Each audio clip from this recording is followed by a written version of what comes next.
लड़का बनी बहू। पूरे 28 साल का हो चुका था ऋषभ, लेकिन शादी करने को तैयार ही नहीं था।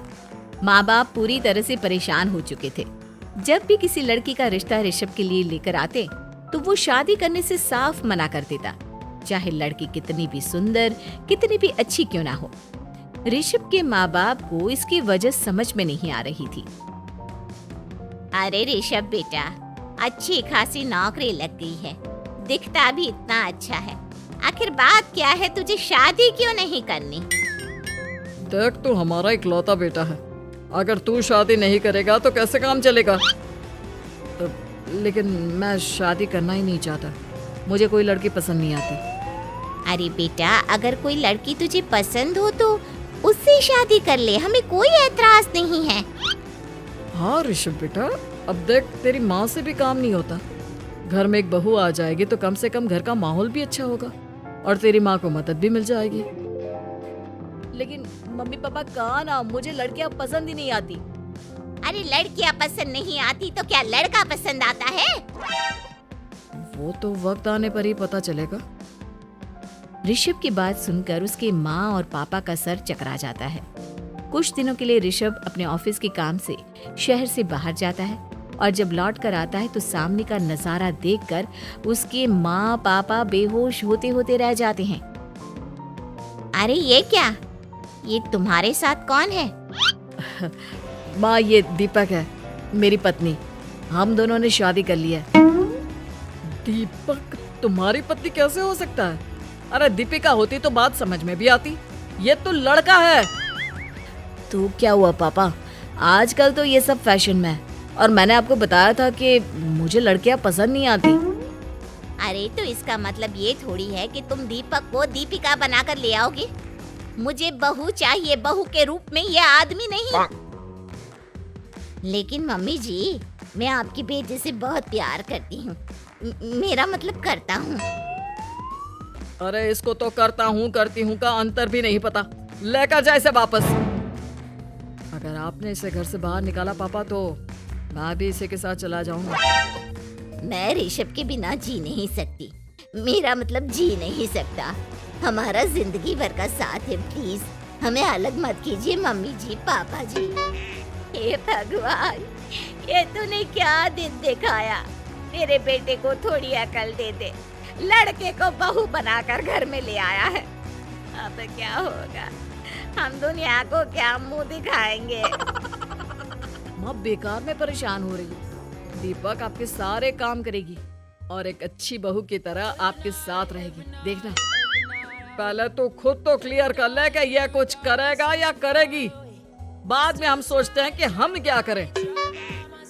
बहू के आने के बाद क्या कहते हैं, मुंह दिखाई की रस्म, तो आप भी वही कर लीजिए।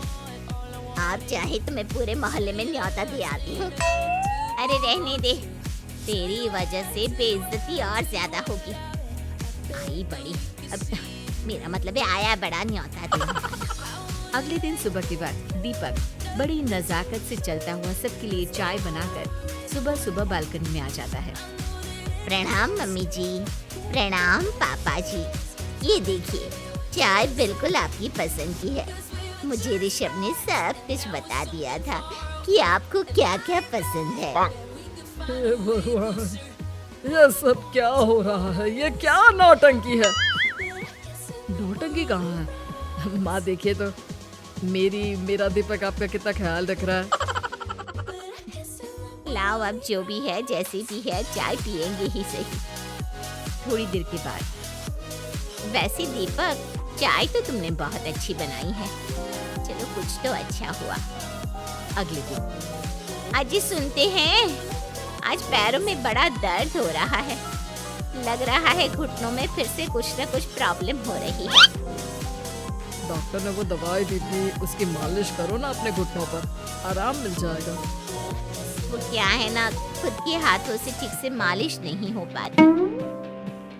अरे मम्मी जी, आपको परेशान होने की क्या जरूरत है, मैं हूँ ना, लाइए मैं आपके पैरों पर मालिश कर देता हूँ, अब मेरा मतलब कर देती हूँ। अरे रहने दे, घर में बहू होती तो सेवा करती, यहाँ तो आदमी बहू बनकर बैठा हुआ है। मम्मी जी नाराज मत होइए, एक बार मुझे मौका तो दीजिए आपकी सेवा करने का। अच्छा ठीक है, ये ले दवाई लगा दे। दीपक बहुत अच्छे तरीके से घुटनों की मालिश करता है। थोड़ी देर के बाद इतना आराम मिल रहा है क्या बताऊं, ऐसा लग रहा है मेरे घुटनों में कभी तकलीफ थी ही नहीं। लगता है तुम्हारी लड़का बनी हुई बहू तुम्हें पसंद आने लगी है। ऐसा कुछ भी नहीं है, वो तो बस इतने अच्छे से मालिश की इसलिए मैंने इसकी तारीफ कर दी। मम्मी जी पापा जी आपस में लड़ाई नहीं करते। अच्छा आप ये बताइए शाम के खाने में क्या खाएंगे? पनीर दाल मखनी पुलाव कुछ भी स्पेशल बता दीजिए। अरे भाई ये सारी चीजें मुझे तो खाने में बहुत ही पसंद है। तुम क्या कोई औरत हो जो पनीर दाल मखनी बनाओगी? हाँ, अरे लड़का हो तो लड़के की तरह बिहेव किया करो ना। भले ही मैं लड़का हूँ तो क्या हुआ, अब तो मैं ऋषभ की पत्नी और आपके घर की बहू हूँ, तो मुझे उसी तरह से रहना पड़ेगा ना। अच्छा ठीक है, जो तुम्हें पसंद है बना लो। आदमी रसोई में खाना बनाते हुए कैसे लगते हैं जरा मैं भी तो देखूं। शाम को दीपक सबके लिए अच्छा सा खाना बनाकर डाइनिंग टेबल पर लगा देता है। ऋषभ ऑफिस से जब लौट कर आता है, सब लोग खाना खाने के लिए बैठ जाते हैं। अरे वाह, क्या गजब का पनीर और दाल मखनी बनाई है। ऐसा जायका तो होटल के खाने में भी नहीं आता। दीपक, कितना अच्छा खाना बनाती हो, मेरा मतलब बनाते हो। तुम्हारी इसी अदा की वजह से तो मुझे तुमसे प्यार हो गया। अरे बहुत हो गया, आदमी होकर आदमी से प्यार करते हो। अरे लेकिन कुछ भी कहो, जरा खाना खा कर तो देखो ऋषभ की माँ, मजा आ जाएगा। हाँ वैसे बात तो आपकी सही है, खाना तो वाकई में लाजवाब है। इतना स्वादिष्ट पनीर तो मैंने अपनी जिंदगी में नहीं खाया। कितना अच्छा होता अगर ये दीपिका होती। और फिर अगली सुबह कुछ ऐसा होता है जिसे देखकर ऋषभ के माँ और पापा ना केवल खुश होते हैं बल्कि हैरानी से उनकी आंखें फटी की फटी रह जाती हैं। उन्होंने जो नजारा अपनी आंखों के सामने देखा उसे देखकर उन्हें अपने आप पर भरोसा नहीं हुआ। सुबह का वक्त था, सब लोग बालकनी में बैठकर सुबह की चाय का इंतजार कर रहे थे। तभी रसोई में से एक बहुत ही खूबसूरत लड़की जिसके लंबे लंबे बाल थे और जिसने साड़ी पहनी हुई थी, हाथ में चाय की ट्रे लेकर वहां आती है। अरे ये कौन है? रातों रात हमारा लड़की बहू बन गया क्या? मुझे लगता है कोई सपना देख रहा है। इतनी सुंदर बहू तो हमने सपने में भी नहीं देखी। देखा माँ, जादू हो गया जादू। अरे लेकिन ये है कौन? तुम्हारा वो आदमी वाला पत्नी कहाँ चला गया? आपने मुझे पहचाना नहीं? मैं दीपक नहीं दीपिका हूँ। इतने दिन से लड़के के कपड़े पहनकर आपके घर में आपकी बहू बनी हुई थी। माँ ये दीपक नहीं, दरअसल ये दीपिका थी, लेकिन इसे लड़कों की तरह रहने का शौक था और इसे लड़की की तरह रहना मंजूर नहीं था, इसलिए मैं इसे लड़के के रूप में आपकी बहू बनाकर यहाँ ले आया।